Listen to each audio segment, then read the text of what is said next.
Dalam nama Bapa dan Putra dan Roh Kudus. Amin. Allah Bapa, ini saatnya putramu mengorbankan diri dan wafat bagi kami. Meskipun bukan kesalahannya, dia wafat karena dosa kami. Sungguh besar anugerahmu bagi kami. Saatnya pula kau memuliakan dia, dan saatnya pula kami berseru kepadamu, menunjukkan salib sebagai satu-satunya harapan hidup kami.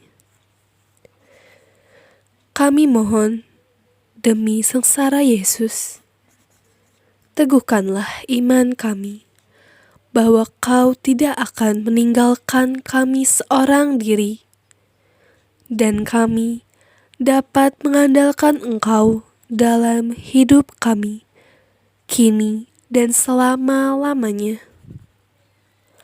Amin. Kemuliaan kepada Bapa dan Putra dan Roh Kudus, seperti pada permulaan, sekarang, selalu, dan sepanjang segala abad. Amin. Sajake aku nderek Gusti, uripku tansah diberkahi, atiku ayem tentrem, kabehku Gusti Yesus kang maringi. Matur nuwun, matur nuwun Gusti Yesus, kula matur nuwun. Matur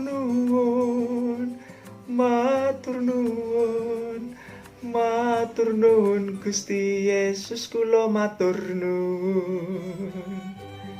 Ikut Yesus pasti diberkati, baik secara spiritual maupun materi. Tapi apakah hanya sampai di situ? Mari kita akan merenungkan satu bagian dari firman Tuhan yang diambil dari Lukas pasal 23 ayat 44 hingga ayat 49. Kita akan merenungkan sebagai perenungan kita pada hari ini, memasuki hari suci yang kedua, Jumat. Injil Yesus Kristus dari Lukas 23 ayat 44 sampai 49. Yesus mati. Ketika itu, hari sudah kira-kira jam 12. Lalu kegelapan meliputi seluruh daerah itu sampai jam 3. Sebab matahari tidak bersinar, dan tabir bait suci terbelah dua. Lalu Yesus berseru dengan suara nyaring, "Ya Bapa, ke dalam tangan-Mu kuserahkan nyawaku." Dan sesudah berkata demikian, Ia menyerahkan nyawanya. Ketika kepala pasukan melihat apa yang terjadi, ia memuliakan Allah. Katanya, "Sungguh, orang ini adalah orang benar." Dan sesudah seluruh orang banyak yang datang berkerumun di situ untuk tontonan itu, melihat apa yang terjadi itu,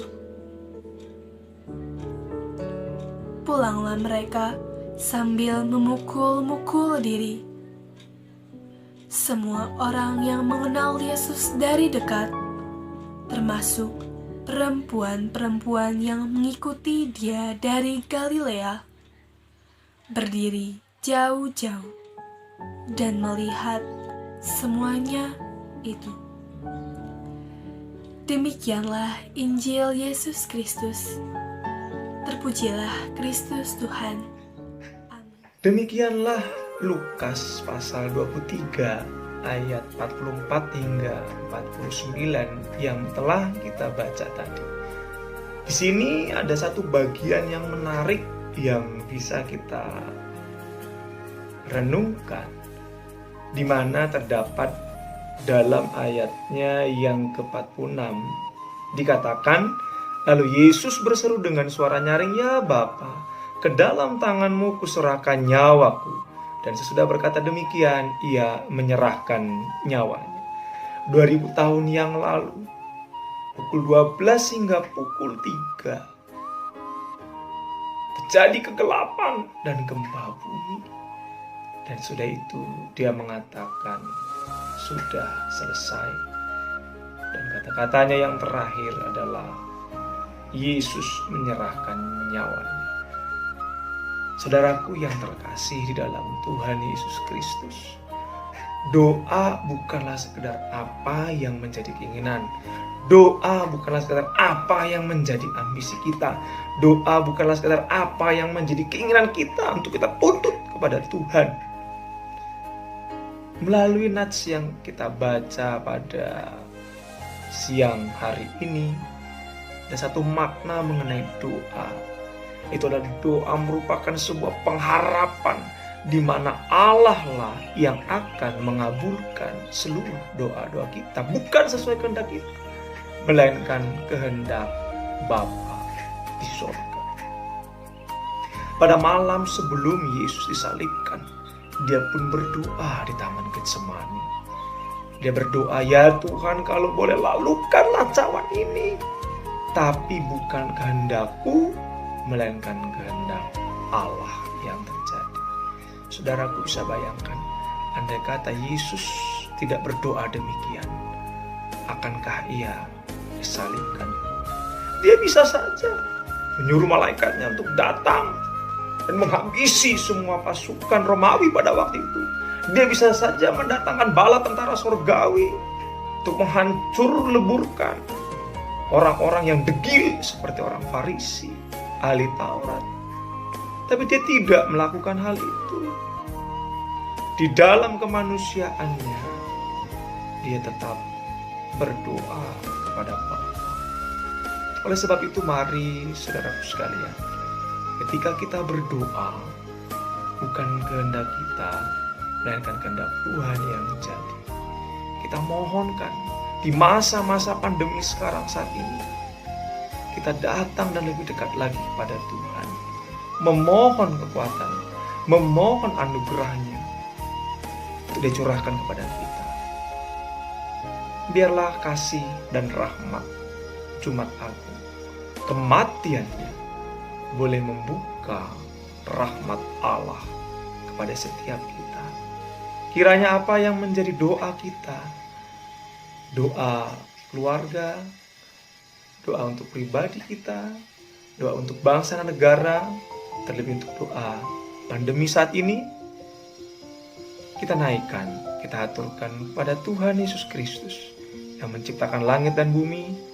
Dan biarlah kehendak Bapa Surgawi yang terjadi dalam kehidupan kita. Demikian perenungan kita pada siang hari ini.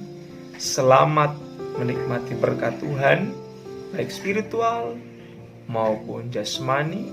Tapi bukan itu intinya, tapi kehendak Tuhan yang jadi dalam hidup kita. Selamat hari Jumat Agung. Gusti Yesus memberkahi. Salam RMR, Raden Mas Rudolf. God bless you all.